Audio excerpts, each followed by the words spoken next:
In the world of narrative storytelling, Bioware is king. From Knights of the Old Republic, Jade Empire, Mass Effect, and of course the Dragon Age franchise, the company knows how to create believable characters and worlds. Today, we get the chance to speak to one of the minds that helps mold those worlds. Patrick Weeks, writer at Bioware, and now the lead writer in the Dragon Age universe, has joined us. Thank you so much for joining the show. Well, thank you for having me. Well, how does it feel, to be in the mantle now of such a deeply loved and deeply researched Dragon Age universe? Well, there's a fun mix of paralyzing terror and exhilaration. Dave Gator has been the lead writer of the Dragon Age franchise since there was a Dragon Age franchise, and it's obviously daunting for me to come in and try to carry that forward, but it's a huge world. It's had so much love poured into it, and we have so many fans who care passionately about the franchise that I'm really looking forward to seeing what we can do with it. And you're by no means just a new face off the street to come right at this, really beloved franchise. Tell us a little bit about your work at Bioware. Sure. I started actually on Dragon Age Origins, and worked on that for a few months before being transferred over into Mass Effect, and then I worked on the entire Mass Effect trilogy. And after Mass Effect was done, Dragon Age Inquisition asked if I could come over and write a few characters, and that turned into spending a couple of years helping Dragon Age Inquisition come together, and it was fantastic being part of that team. And as Dave was ready to head out and move on to a new title, an unannounced title that he's going to help build as the new franchise, they asked if I would like to take over on Dragon Age, and it's been fantastic so far. Well, tell us a little bit about your background. Why did you make the choice to get involved as a writer in video games? I imagine when you first started, it wasn't perhaps the most well-known title for writers. It's not a traditional way to kind of spread that skill. No, it's definitely a job where you sometimes have trouble explaining to your parents what you do for a living. Okay. I have always considered myself a writer. It's first and foremost what I've wanted to do, whatever my day job at the time was. And for me, it was a matter of combining my love of writing. So I wrote short stories. I wrote very bad novels that no one but my wife would ever see. Mm-hmm. And in my spare time, I was a tabletop Dungeons and Dragons game master and had a great time with that. And when I had the chance, the opportunity came up for me to apply, and I said, I love writing. I love making games for, people to play in and curse at and laugh in, and I just couldn't imagine not taking the chance. Bioware games were the games that I would buy sight unseen whenever I found one in the store. They were my favorite games. I always loved them for their stories. The Bioware games and the Black Isle, that later turned into Obsidian, their games. Whenever I would see something new for them, I would buy them. So just the chance to work with that, there was no way I was going to pass that up. And since that time, how has the kind of preconceived notions of what writing in video games was, what you thought it was, and what it is, how has that been shattered, or was it exactly what you thought it would be? Well, it's evolved, and I think it's been fascinating to see it evolve, because when I arrived at BioWare, it was right before Jade Empire shipped, so we'd shipped KOTOR, Knights of the Old Republic, and what we'd seen was Knights of the Old Republic was the first BioWare game that had full voiceover. And everything before that was closer to you writing, as a writer at BioWare, you were writing something closer to short stories with choices in them. And Knights of the Old Republic marked the shift where we started getting full voiceover. Same for, then Jade Empire carried that forward. And when Mass Effect moved to a voiced protagonist, you really saw the shift from, okay, we are writing interactive novels to, okay, we're writing interactive screenplays. And that was a fascinating transition. It really, as we got more cinematic support, we were able to start writing and trusting the VO. I write novels, hopefully now that other people people beyond my wife get to see in my spare time. And it's interesting the difference between writing for a novel and writing for a Bioware game now, because the dialogue in a Bioware game is going to be voiced over. And if the conversation is at all important, you're going to have a fully cinematically staged scene. And the good news on that is that what that means is you can trust that you're going to have an actor who's trying to deliver that line for you. You don't have to say, I'm really angry that you said that, like you did back on Neverwinter Nights, back on Baldur's Gate, because you've got an actor who can do that. There are times with the cinematics where you don't even need someone to say something grumpy. They can just be a change of facial expression that you can trust to sell that. And the challenge in that is learning to develop that trust and learning to work with a team. The voiceover, the actors, Caroline Livingston, our directors, learning to work with the cinematics team to figure out, to get everyone onto the same vision, to get everyone to understand, okay, this is the scene we're trying to tell. This is what we're trying to go with, and and making sure that it's the right scene as well.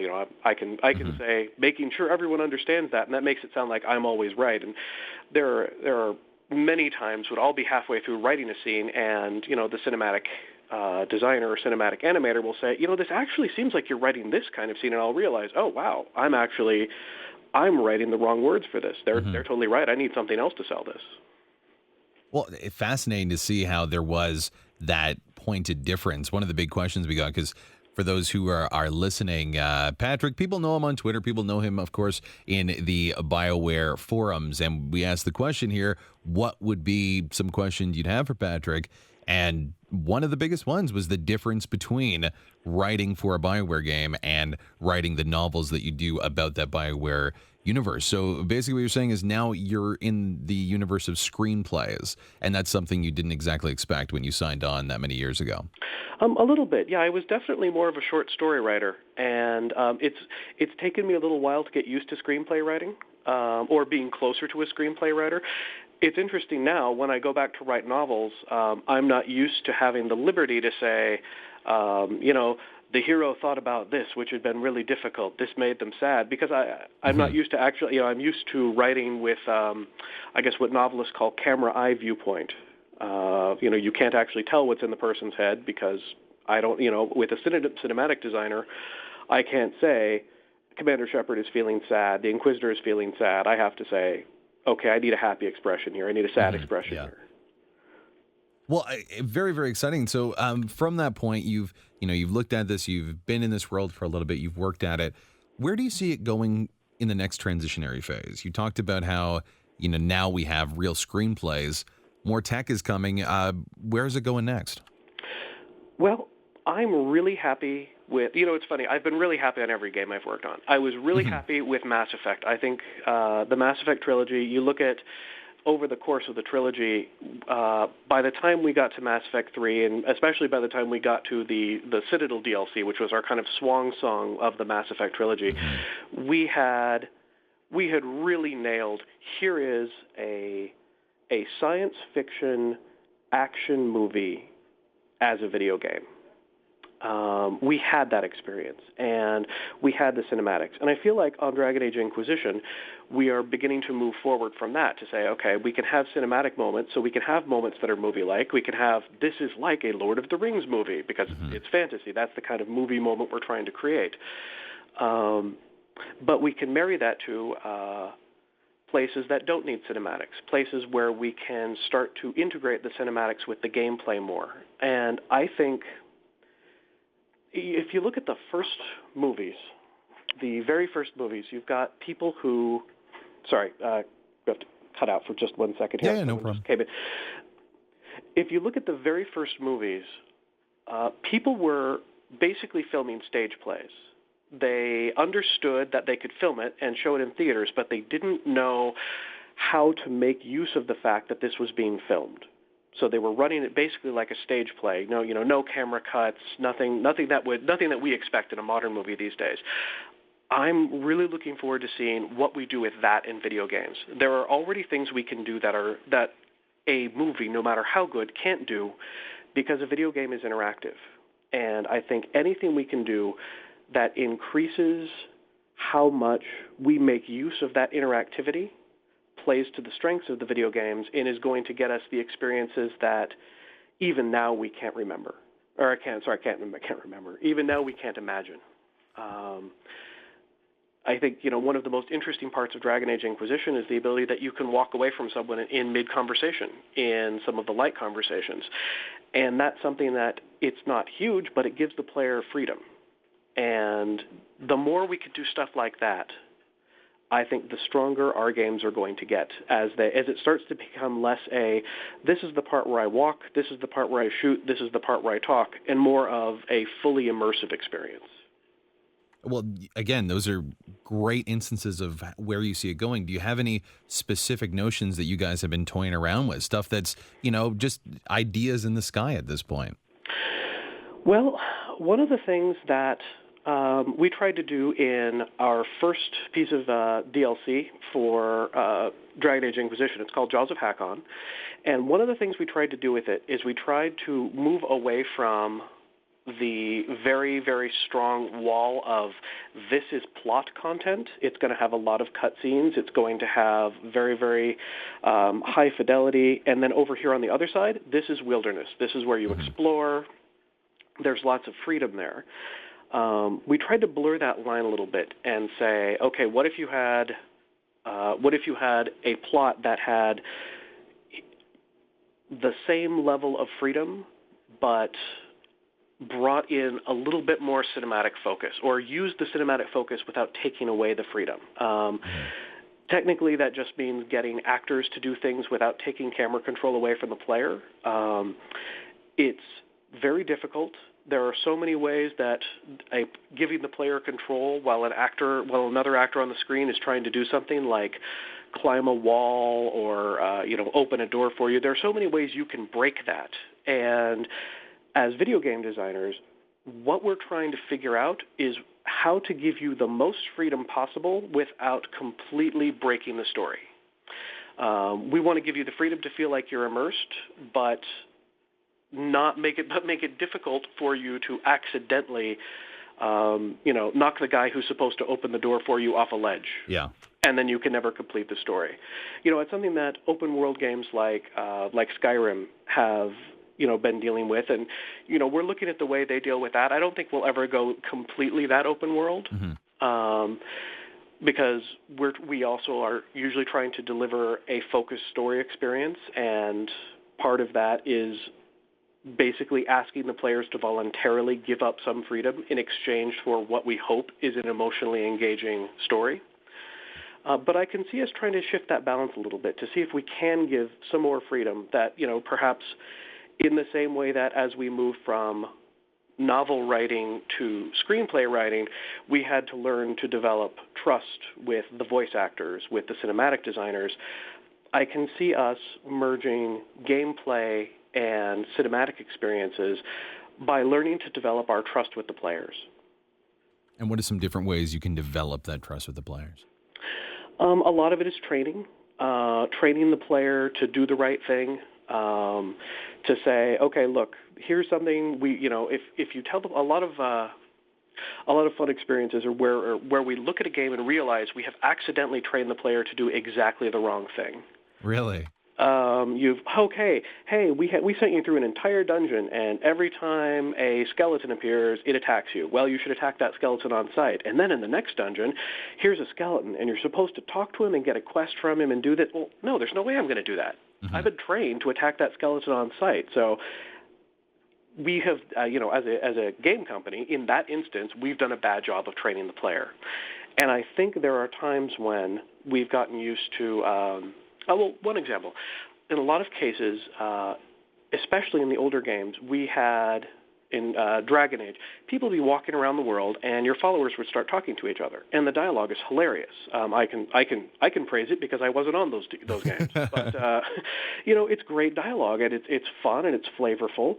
But if you kept walking in those games, sometimes you would get into a fight and the dialogue would cut off. So what we have trained every player to do, every player who cares about hearing that banter between followers, is if you're walking through the world and people start saying anything, you stop because you don't want to miss it. Now, in Inquisition, we say, okay, well, can we undo that training? Can we get the player to feel comfortable with, oh, I hear that, oh, they're talking now. I'm going to keep walking, and I'm going to trust that the video game is not going to spring a combat on me and make me lose this fun banter that I like.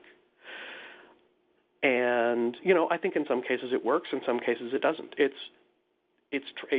trust and it's training and it's, teaching everybody what they need to do to have the best possible time, us while making it and the players while playing it. Fascinating stuff for a lot of people that, are kind of in your position when you first came to it, that didn't have perhaps a lot of tech experience, but just love to write these sort of characters. Is there now more opportunities for them now to be involved in games as writers or less? Well, I would say both, to be honest. I think that, just to play it both ways. I think that the field has gotten more demanding, and I think that anyone who wants to write, what we've seen in people who apply at Bioware and don't get hired is we've gotten so many applications from people who can put together words beautifully. The places those applications fall down is in the nonlinear narrative. There are so many people who can write a really good short story or who can write a fantastic screenplay, but who cannot understand the delicate balance of a nonlinear narrative, of giving the player choices and making those choices feel meaningful, but at the same time maintaining enough control of the narrative that at the end of this conversation, the player has a clear goal. So in that sense, I think it's gotten a little bit more technically demanding because there are so many other technical aspects of the game that writers don't have to worry about. Because most of our writers don't have programming backgrounds. I didn't have a programming background. I took exactly one computer programming course at school, at university, and I got the same grade as the programming language that I was doing. I knew the bare basics. So you don't need to be able to program, but you need to be able to think in that nonlinear fashion. And man, I wish we had training courses in that because it's a rare skill, and I don't know that we've managed to lock down exactly what it's tied to, but that's what people need. Now, the good news is there are a number of programs out there, applications, moddable games that give people the chance to play with that sort of thing. I know we were talking about, in some ways about what can people do to get into the industry, what can people look at in those ways. And there is an application called TWINE. And TWINE is fantastic. TWINE lets you make choose-your-own adventures.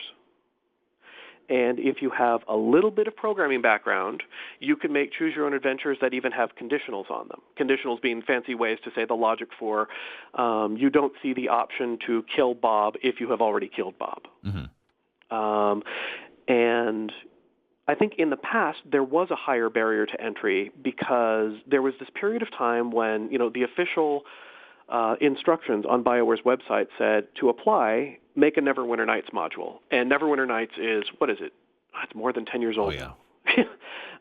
So Neverwinter Nights is a little bit difficult to get a hold of, and even if someone did that, there's a pretty good chance their computer might crash trying to run it, or our computers might crash trying to test it. But something like TWINE, the beauty of it is it runs in a web browser. So if you can run a web browser, you can run TWINE. And if you can put that up somewhere, your application can be, come look at this TWINE thing we did. And I think that has really lowered the barrier to entry, which means that, anyone who can put in the time to make something and show that they really understand how to put together nonlinear narrative in an understandable fashion, they have the tools to show us they deserve a job here. So there is some tech that can really help you get that one skill that you said so many excellent writers just don't have. Yeah, well, so, in addition to, I'd say the other major difference, I talked about the trust and I talked about screenwriting. The other major difference is there's no way to get around the interactivity. We have these things, the writers, we call them peer reviews. And a peer review is when the level is just playable enough that we can get a sense of where the fights are, where the talks are. It's not pretty, but it has the writing in it. And when we do that, our job is we play through a piece of content, and then we sit in a room and say, here's what worked, and here's what didn't, and here's how we're going to fix it. And as a writer, I go into every single peer review. I am a mess before these, by the way. Yeah. And I think most writers are. I am grouchy. I am irritable. I go to lunch by myself and talk to no one, sitting in Starbucks, drinking my incredibly caffeinated hot chocolate by myself, because I'm afraid that they're not going to understand the beauty of the words that I've put out. They're going to miss that this word has symbolic, deep meaning because it refers to this other thing from 20 minutes ago, and it's deep, and it's artistic, and it's powerful. And I get to the peer review, and every single time, what comes out of that peer review is I didn't know where to go, and I didn't know what to do when I got there. Really? That every single peer review, every single time, it is we call it information flow, and that is what we beat up every single time we go into a peer review. Okay, I was talking to this lady who was going to tell me to do something, but then she talked about this other thing, and then she talked about 5 things in a row, and at the end of it, I have a journal entry saying that I should go off to the west, and I don't know which of the 5 things I'm dealing with. And so our shorthand is, when you're over worrying about something, where you're really digging into your own head and getting way too artistic about it, just make sure that the player knows where they're supposed to go next and what they're supposed to do when they get there. In most of our games, it's go there and punch a guy in the face. Go there and kill the bad guy. Go there and fight the dragon. Go there and find the thing. Find the plot device. Find whatever it is. But if you can get a story in which the player understands that, you can clean up everything else. You can take a fairly clunkily written story, but if the player understands everything they're supposed to do and knows where to go at each step, and it's clear, you can always go back in and put better words in. You can say, okay, now I'm going to take the time and pretty up this sentence. Now I'm going to make sure that the rhetoric on this is as powerful as I wanted it to be. I think the biggest thing that we have seen, and I'm as guilty of it as anyone, is I try to make my first drafts too pretty when I need to be focusing on, does the player know where to go? Does the player know what to do? And again, that sort of technique of looking at it is something that I suppose people who are applying to Bioware, just trying to show off their skills, have no idea is this kind of paramount.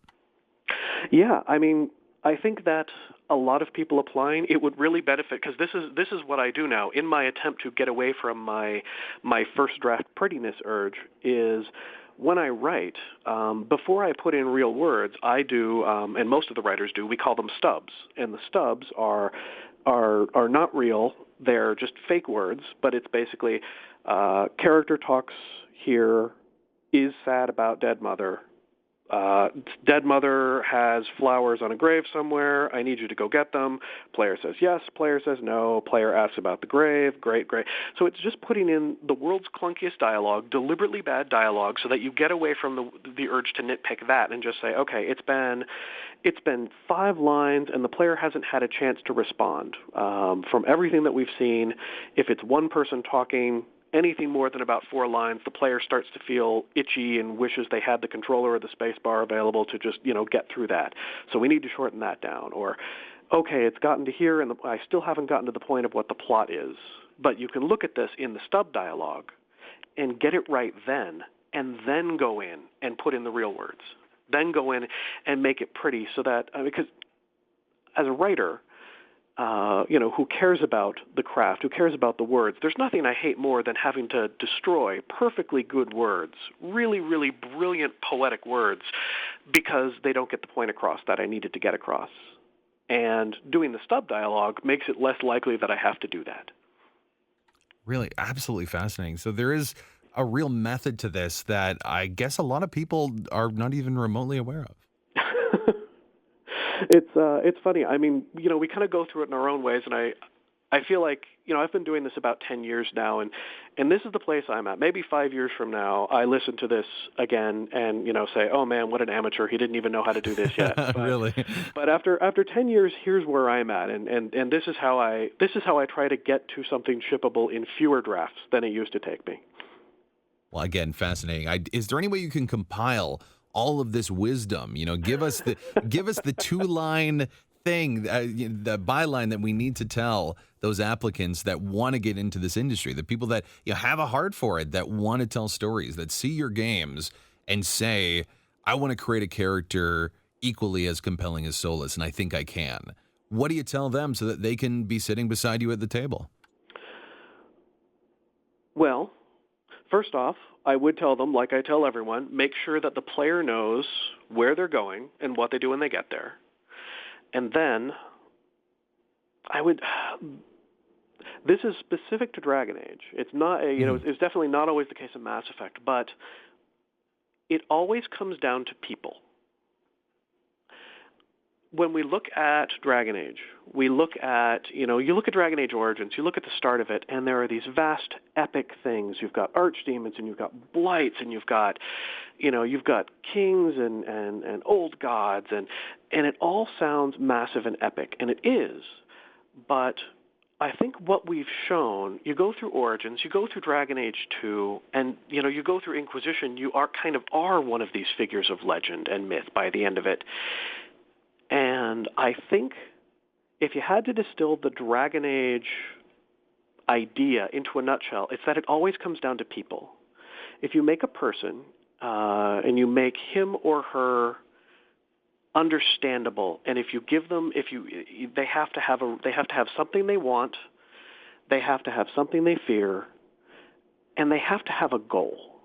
And that is how you get interesting characters to make heroic sacrifices or to make terrible, tragic decisions that make them look like the villain. You look at Logain in Dragon Age Origins, and or you look at King Balin. You can look at them and say, wow, that's a terrible villain. Or you can say, oh, wow, this is someone who is so committed to Ferelden independence and who is so scarred by the Orlesian occupation that it totally makes sense that he is refusing the aid of Orlais, and he sees his country going down in flames. He sees this idiot son of this absentee king.